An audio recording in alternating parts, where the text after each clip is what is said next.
This is a very exciting day, Joe. Yes, it is. Not that every day isn't exciting or every podcast isn't exciting for me. I'm not trying to discount our previous conversations, but I have been teasing that we are having a big deal, big time guest coming for some time now, and it is finally happening. Yes.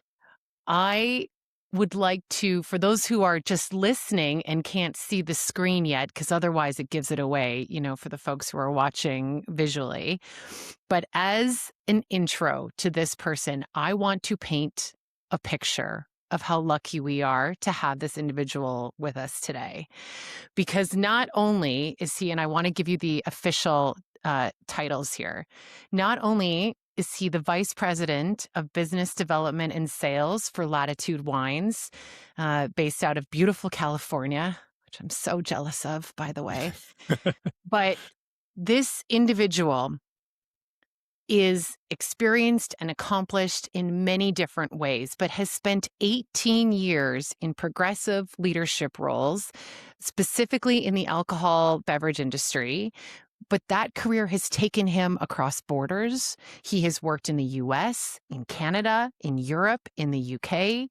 He has been a GM. He has commercial sales and operations. He's been in business development, hospitality, DTC, brand marketing, global export.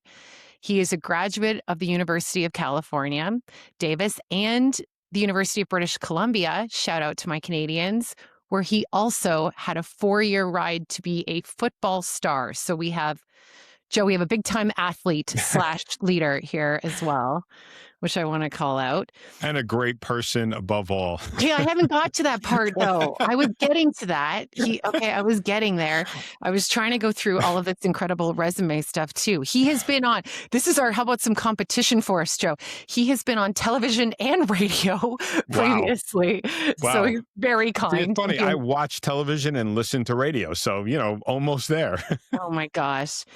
But more so to speak about Graham Nordin as an individual, this is someone who is passionate about not only the areas that he excels in, but this is an individual who puts humans first, who genuinely cares, is someone who I am truly a better human being because of having met and worked with Graham.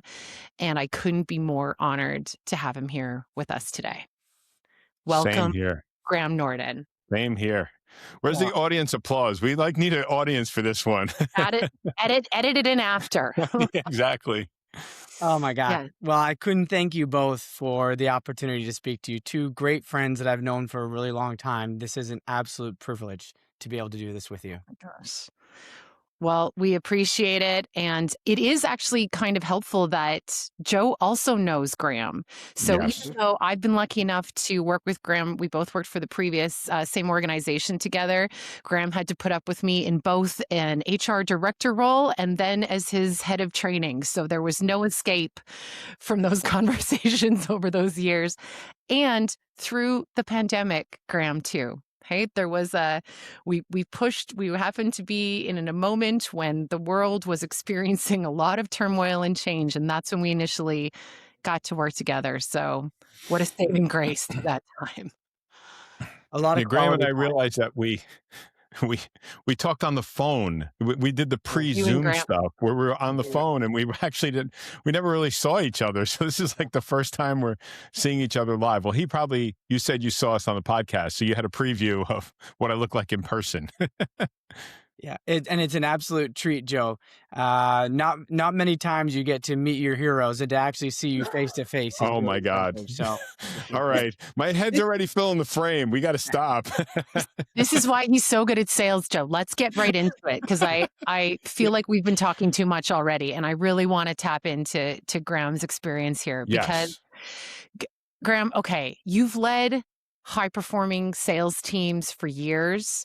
And you have these incredible results. You've done, hit all the KPIs and hit all the targets. But for you, when was it that you first realized that putting people first actually drives stronger business results? Was there a moment, or where did that approach come from? Yeah, I think it was one of those things, Kaylee, that early in my career, I thought because the way that we were all trained is that great sales leadership meant pushing harder. So more Yeah. activity, more pressure, more accountability. What have you done today? What are you doing tomorrow? And you saw it firsthand that in the short term, those things work. But I think the real inflection point for me was the first opportunity that I had to really lead a team. It was at a Mhm. time of transition. It was a challenging time in our industry, in our business. I had been promoted into a role on a team that I was previously a part of. And what you could see happen was that it just really led to burnout. That Yeah. teams were they were hitting targets, but they weren't engaged. They didn't feel part of what we were doing. And Mm. the biggest change for me was when you make the shift of focusing less on the outcome and more about the process. So, how were we going about hitting targets? What was the habits that we were doing every day, the little details, and thinking about the process to get to the outcome that became more important. And as we built that together, everyone felt part of the journey. And I think that's the part that a lot of leaders, especially young leaders, miss because we're so focused on, well, I need to achieve this KPI for this quarter. And sure, Mhm. that works in the short term, but taking a more people focused approach actually builds you a team that ultimately builds your business. And I think that's the Oh, yeah. biggest shift is when you can focus less on the outcome and more on the process, the people feel more involved of where you're going. I love it's doesn't it, Joe, doesn't it make you wanna go, "I would work for that person." Oh yeah, You absolutely. know? It Yes, how does that not automatically translate into followership? I mean, I know. you must have noticed that, Graham, even as you leaned into those connections, those sense of belonging to make those people feel seen in all Mhm. those ways. You must have noticed an increase, I'm assuming, in Mhm. engagement, in buy-in. Like, were you able to connect the dots from what you noticed on the team from their behaviors with that approach? Absolutely. It was really about building trust first. Okay. And then from trust, we know that we're rowing in the same direction together, and then the outcomes come. And I think it's trust, it's clear expectations, but then having everyone on the team truly feel ownership of where we're going. And the best part about that is that when we trust each other, we're working together, that everybody feels a part of the outcome, and then it becomes repeatable. It's not this short term, well, we hit a quarter and we pulled this lever here and we executed this program there. It became just part of how we went to market every day, every week, every month. And then a good month became a good quarter and a good quarter became a good year. And then it started to build this culture of that we could then transition people into new roles. We could promote them, promote the next people up, and the culture of trust, of shared ownership, of accountability, of we all felt part of working towards an outcome together. That just became part of the identity of what our team was. Mhm. And I think that was the biggest takeaway for me that we've now been able to replicate on various other teams that I've been on, like you mentioned, various other places that we've been, and whether that's in different teams, different cultures. Ultimately, I believe that everyone wants to feel part of something, Yeah. and they wanna Right. believe in the work that they do every day, and that's not tied to a KPI.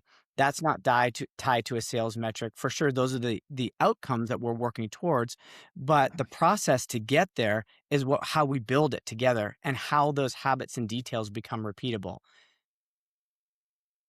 I believe that you are one of those individuals that I could just listen to talk about theory and principles and practice because when you say those things, Graham, I know that you mean it. And so I think that translates into my next question. And Joe, I'm sure you've seen this even in your conversations with Graham or even what you've seen in other clients is that authenticity Mm. to what it takes to build the trust. Because my next question is this. Totally agree with all the things that you're saying. it's more now, how does someone actually do that? Like when you say prioritize people, when you say building that trust, what is it that you do that is so different than so many other people and leaders that we've worked with? What are some of the things that you do on a weekly basis, on a monthly basis where others might be missing or it could be helpful? I think when we say people first, you have to mean it. And to your point, Kaylee, it has to be true. And I think one of the most important things that leaders miss is protecting the one-on-ones that you have with your team every single week. That's, I think, where I've seen leaders not be as successful is when times are challenging, because when numbers aren't where you want them to be, where you feel like you're working from behind, the leader, I think, inherently thinks, well, I need to focus more on the results. And actually, my suggestion would be that you need to focus more on your people. And what I mean by that is protect your one-on-ones like they're your revenue call, because they are. Like that. And it's in the short term, it's paying attention to who is talking in the meeting, who isn't. It's protecting the one-on-one time that you have with each member of your team. And it's taking the extra time at the beginning of every one-on-one. Doesn't take long. It might only be 60 seconds, but it's a personal check-in of how are you doing? What's working for you this week? What challenges are you having? How are things at home? And sometimes that's 60 seconds or 2 minutes. Sometimes that might be the entire one-on-one. But when your team feels like you genuinely care about them as people, they're more willing to go above and beyond for you out in the field when they're working towards whatever those results might end up being. And I think the times where you focus first on that first 60 seconds of, okay, so I reviewed your numbers and this is where you're not hitting, you've already lost them. Fair. Joe, I love that you're smiling and nodding along as Graham's talking. I'm curious, is it what's playing through your head as you're, I wonder if it's the same thing I'm thinking as I hear that.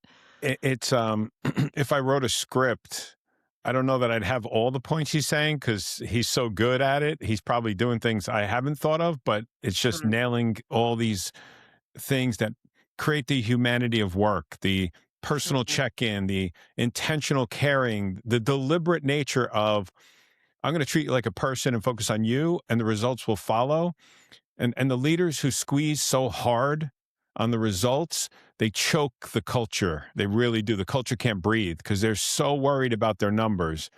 I'm gonna share very, very quickly a message that a friend of mine got from their sales leader this past year. And the message says, I'm going to push each of you harder than I have ever pushed you. I'm going to reach my goals this year, and I will bring everyone with me that keeps up. The pressure we have should be a shock to your system. It's an actual message that a sales leader sent to a salesperson. And when I read that message, I thought of all the really great people in sales like you, and I'm thinking, what would Graham have said? And I can't imagine those words being ever coming out of your mouth or being typed on a page. I can't imagine, Joe. And I think we all had a reaction to what you just said. And that wasn't directed at any of the three of us, but we all felt it. Right? The empathetic sort of combination of cringe and despair of a message like that being sent with an earnest message of thinking that's how you motivate. That's the shocking part to me.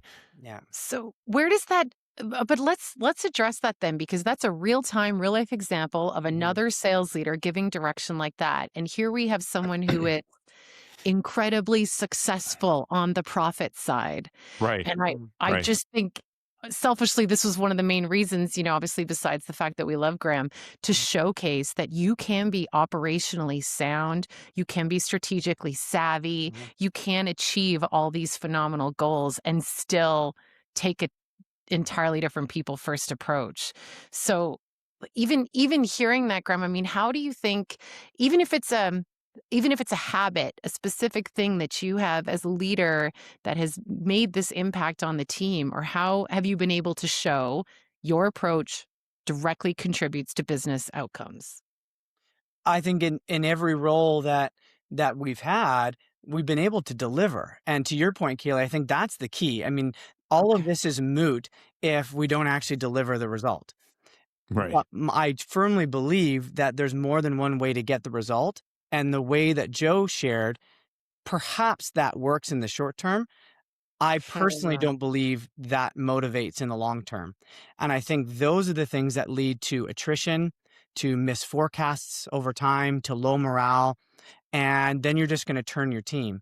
So to answer your question, I think it's just going back to consistency. The same way that I said about the process for the team of habits and details, those same habits and details are critically important for a leader, of consistently asking not what's your forecast or why isn't this closing or update me on your pipeline. It's more about, where do you feel stuck right now? Yeah. What can I do to help you? What are obstacles that are in front of you that I can help you move? And I would suggest that great leaders don't ask for updates, they uncover friction. Mm. And that's our responsibility, is to understand where the tension is, what isn't working, and what can I do to put you in a better position to be successful. And I think it's that approach, unlike the example that Joe shared, of saying, hey, you're either on the bus or you're not. I'm leading this ship forward, and you better hold on, because if you're not with us, you're against us. As opposed to saying, we're all in this together. We all know where we need to go. What can I do to help you get there? And then consistently asking, where's the challenges? How can I help? Where's the friction? And then uncovering the problems, because the little problems become bigger problems down the road.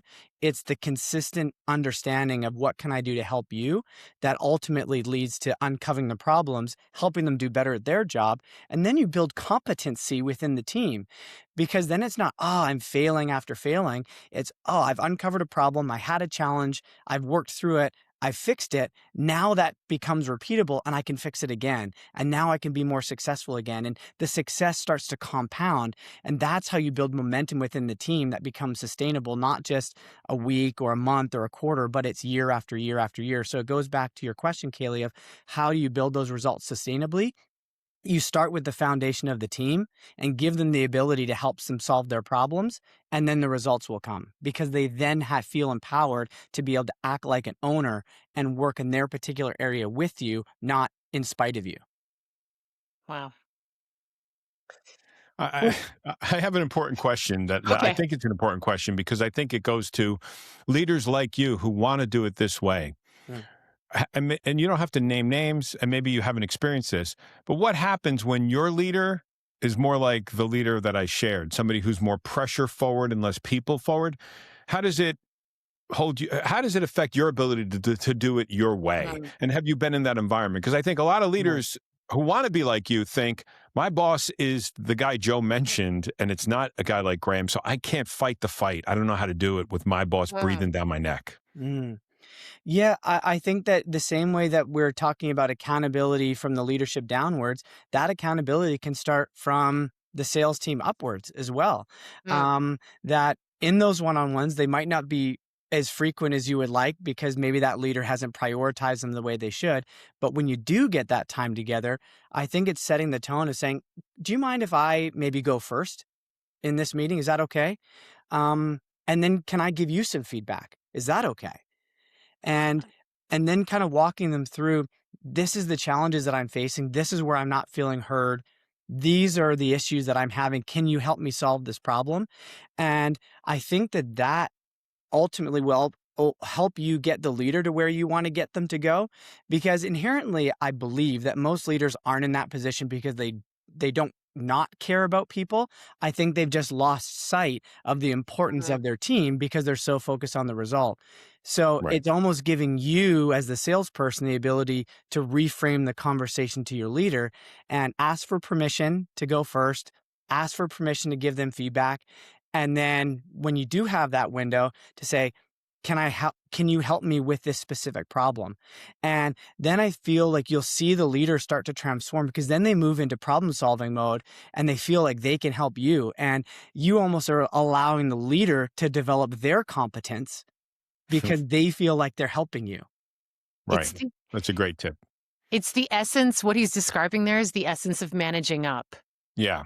Yeah. From a Yeah. coaching standpoint, And where you it's try to worth the tell risk, people. isn't it? I mean, people are going to say, sure, that sounds good, but I'm not doing that. Mm, Take parts of that. Ask for help, ask permission. Maybe don't give your leader feedback if that's a real risk for you. You don't have to say Sure. feedback. You could simply say, I need some help. Can you help me solve this problem?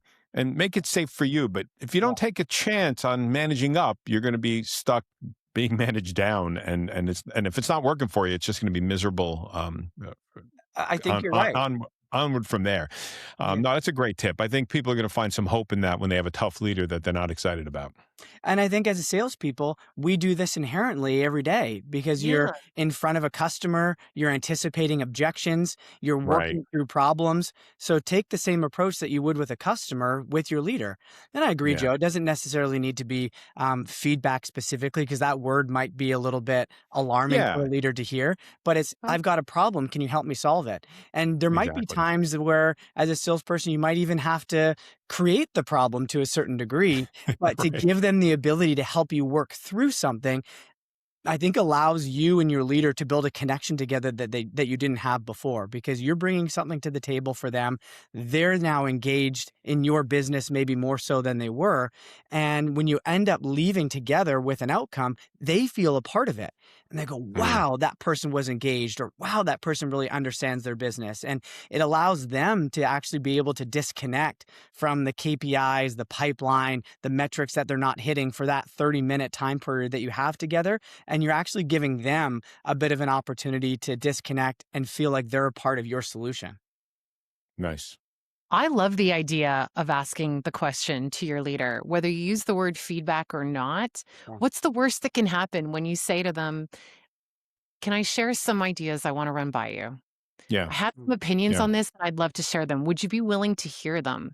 hmm What's the worst someone can go? No, I don't want your opinion. Then I go, okay, fair enough. At least I tried. Yeah. Right. Exactly. I have said that. I have had someone say to me, no, I don't want your opinion. And I go, beautiful. At least I tried. That's all I'm trying to do. Role Well, model. right, you What I don't have to hope to guess see. where you stand, right? You got Yeah. your answer. Yeah. It's not a Yeah. great answer, but you got your answer. You're at least trying. It's Yeah. That's right. taking control of the pieces that you can control. Yeah. And even as you were mentioning, Graham, about the environment that you operate in, because and I'm sure Joe has had this, we've had clients, team members come to me and say, love the stuff that you're talking about. Sounds great in theory. But KayLee, we work in a very high pressure, high performing environment Yeah. and we move fast here and we are about sales. So Yeah. that is all wonderful, but we don't have the time. And so I just want to call out, you work in some of the most incredibly high pressure sales environments. Yeah. How do you keep that bar of high performance, Mhm. but still maintain the trust and connection? Because Mm. yes. Yeah, it's a great question. I think you can separate standards from style. Okay, tell me more about And that. what I mean by that is the standards are non-negotiable. We have to hit our targets. We do the work. We show up prepared. We know what we need to accomplish. That's the standard.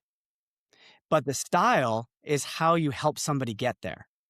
That's what I think can be flexible.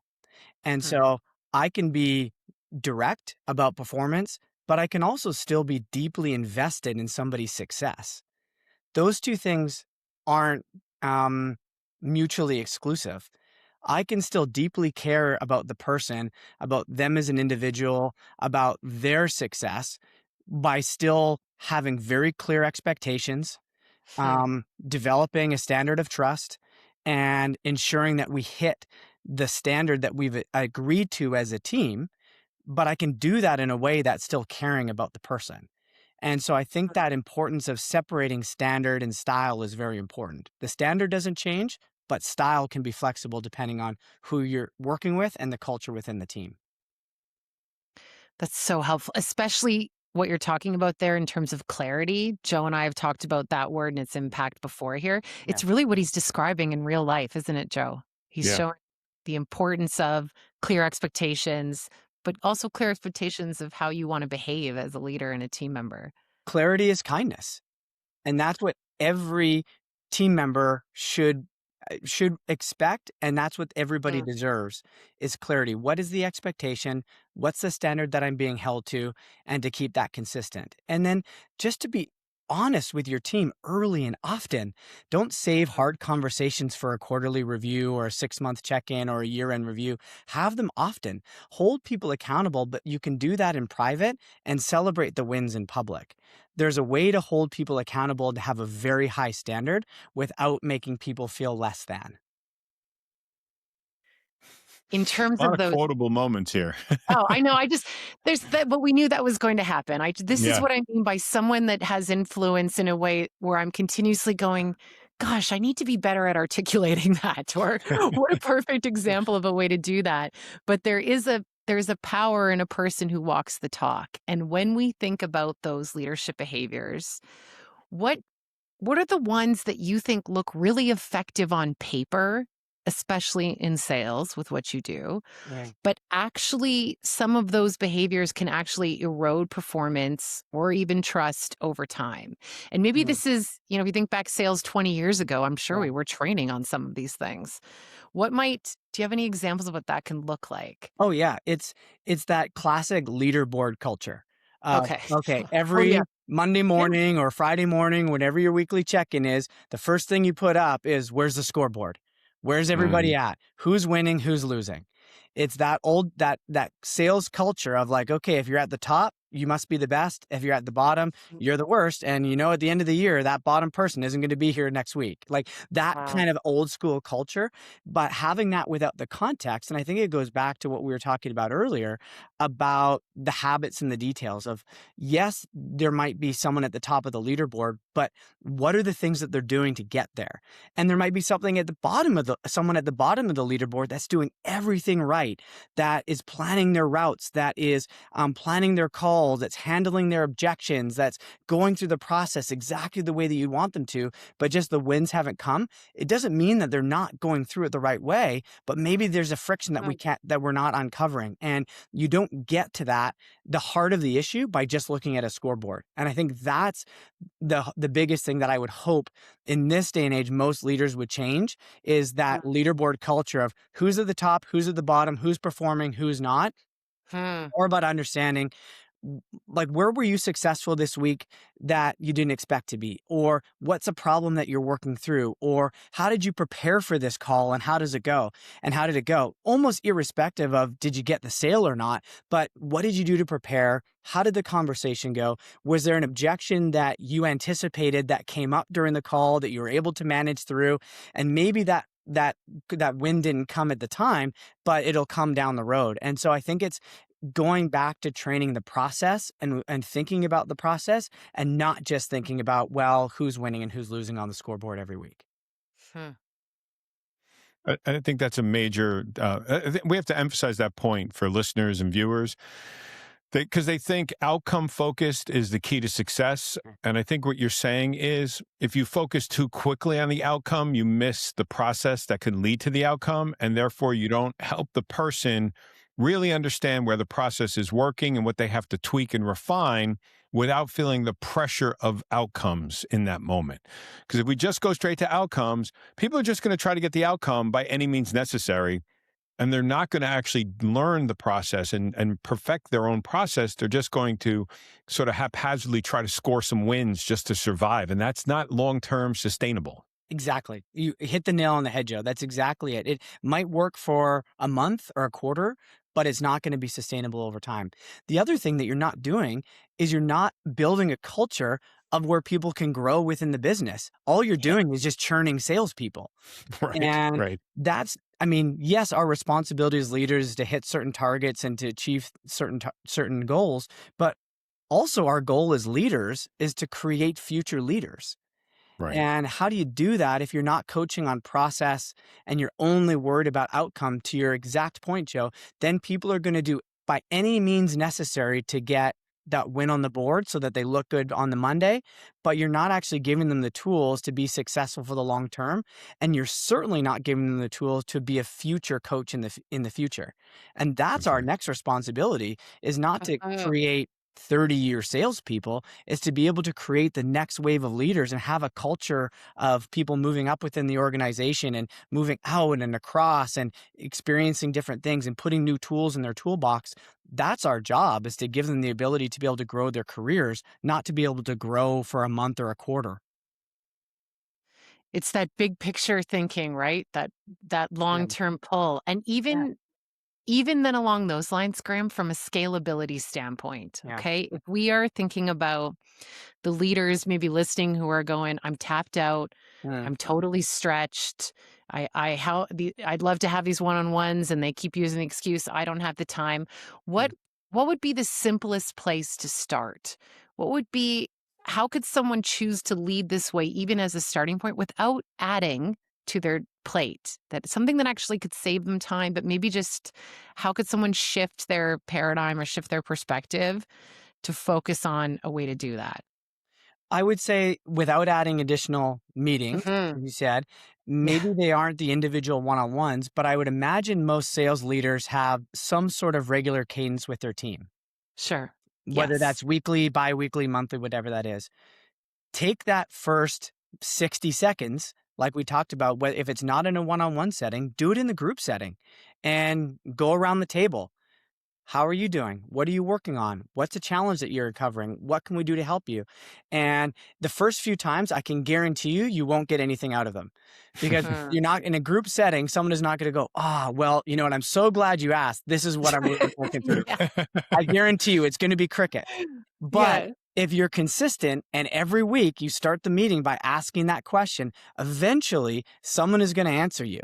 And it's going to be a watershed moment, because the first time that somebody says and is somewhat vulnerable and said, hey, this is the challenge that I'm working through, and the rest of the team sees that you embrace it, you work through it, you work through it together, then that starts to build. That's how the culture gets built. So then the next week, maybe 2 people offer a challenge. Then maybe the next week, 3 people do, and it starts to build. And it's just the consistency. If you expect to do it once and go, oh, well, I asked the question and nobody answered me, so obviously nobody's got any problems. They're just not hitting their numbers. Right. Right. Right. We just write them off. Write them And up. Yeah, it's yeah. be consistent, be deliberate, and be intentional on how you do it. As someone who has moved up through the ranks to the Mm, point where you're running international teams now in yeah, this field, yeah, I'm trying to I thought about pulling out this thread of your advice, or maybe how you have experienced a shift, Graham, from yeah, being that amazing individual contributor to then overseeing peers to then running large teams. yeah, I just have a feeling there's a lot of people listening that are going, I'm at this stage. I want to get to where Graham is. mm, And I wonder if there's something in there like, did you experience a mindset shift as you moved through mm, that? Or was there something you started to do differently to let go? Basically, what I'm asking is salespeople can sometimes be control freaks, and we're very good at mm. achieving the result. But now, when you're leading a team of salespeople, I imagine you have to let go in some ways. Is that fair? KayLee, I think that is the Yeah. biggest challenge that I've seen Okay. making a leadership transition. It's Yeah. not unlike taking a sports analogy, that oftentimes the best players don't make great coaches, Mm. because they don't know how True. they did it. They just do it. Yeah. Mm. Right. And it is absolutely a mind shift change. Okay. And I've had this conversation with so many young leaders over the years, and it's shifting from execution to empowerment. And it's an Okay. incredibly difficult transition to have to make, because you've gone from being a top performer, most likely, Mm. to being great at what you do, and you know how to do it better than anybody else. But your responsibility now is to get those same results through Mhm. other people. And I actually think it's one of the biggest gaps in leadership training today, that we're not training leaders, new leaders, to go from being the top performer on the team, that's why they got promoted, to then leading a team, and because they don't have the skill set to make that transition from Mhm. from a top executor to someone who could then empower other people. And I think that is ultimately the biggest mind shift that you need to be able to work through, is to say, okay, if we're going to achieve what we need to achieve as a team, I cannot do this all on my own. Mhm. And I'll tell you a story. I remember the very first time that I moved into a leadership position, and I got promoted from within the sales team that I was Okay. on to then become the leader of that sales team. And I wasn't the least tenured, but I was close. I was certainly, I think, probably the youngest person on the sales team at the Mm. time. But I got the opportunity to then move in from being the salesperson to being the sales leader. And the first phone call I made after I got off the phone with the GM at the time, who said, "We'd like to offer you this role. Congratulations, you start tomorrow." The first call I made was to the most seasoned and veteran salesperson on the team. And I called her first. And I said, "I just got off the phone and they've offered me this role. You're my first phone call. I wanted you to hear it from me first. And I want you to know I'm really excited about this opportunity, but I know I've got a lot to learn. And in particular, I know I've got a lot to learn from you. I cannot do this job without you. Are we in this together?" And she probably didn't say anything for about 4 or 5 seconds of what felt like 10 minutes on the phone to me at the time. And I could hear her get emotional as she started to talk. And she said, "Graham, I'm so happy for you. I know how much you want this opportunity. I will do everything I can to help you, and we will win together." And she became my biggest advocate within the team, outside of the business. This was Mhm. already, one of the top salespeople that then became even more of a top salesperson because she felt that more motivated. But it came from a place of me putting my hand up and saying, Mhm. I know I don't know what I don't know, but you've got my full support to help make your job easier. I can't do this without you. And it just galvanized us as a team because it became much more of an us versus everything else on the outside Mhm. mentality versus me as a boss saying, "This is what we need to go and do." And we are going through people transitions. The half of the team ended up turning over. We rebuilt it, and we ended up delivering at the end of that quarter. There was a large national sales competition that our division had never won. Not only did we win it for the first time, but we had over doubled the other results of the next closest region. Yes. And the entire national team went, "Where did you guys come from?" And Mhm. it came from a place of, we're in this together. And that just became our rallying cry and it became our culture. And so my long answer to your short question about transition, I think it's the empowerment opportunity to give the empowerment back to the team of saying, "We're in this together. I can't do this without you. What do you need from me to help you get there?"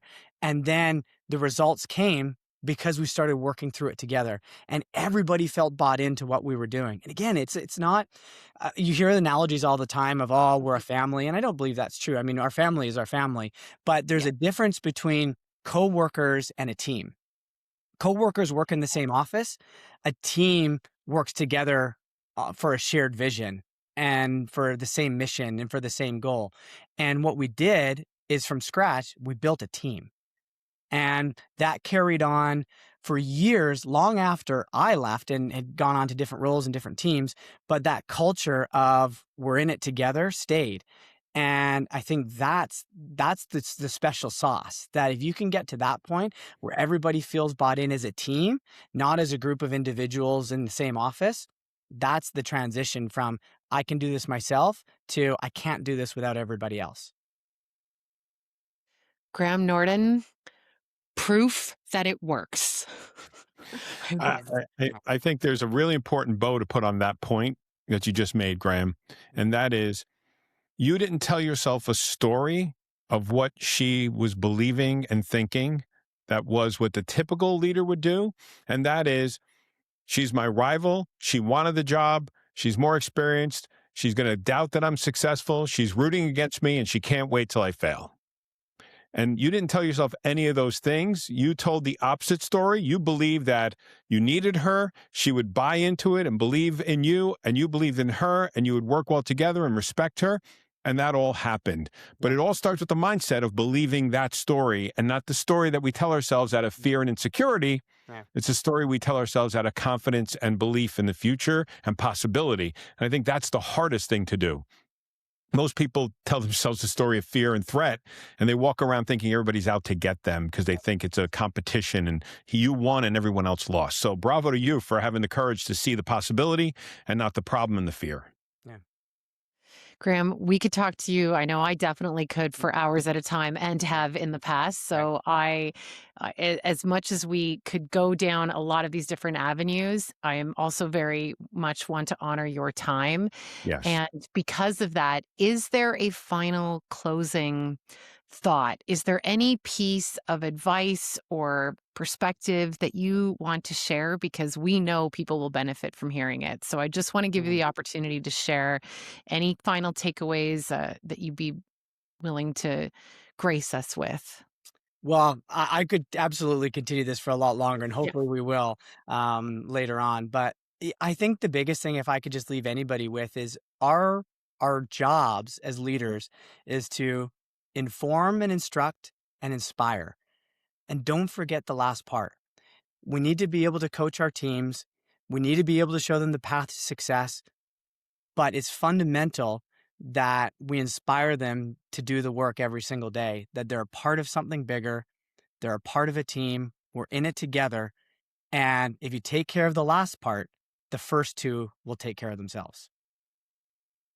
Beautiful. Perfect. Thank you. Beautiful. You know, if you have any openings on your team, you're going to have a stack of resumes in your inbox because It's true.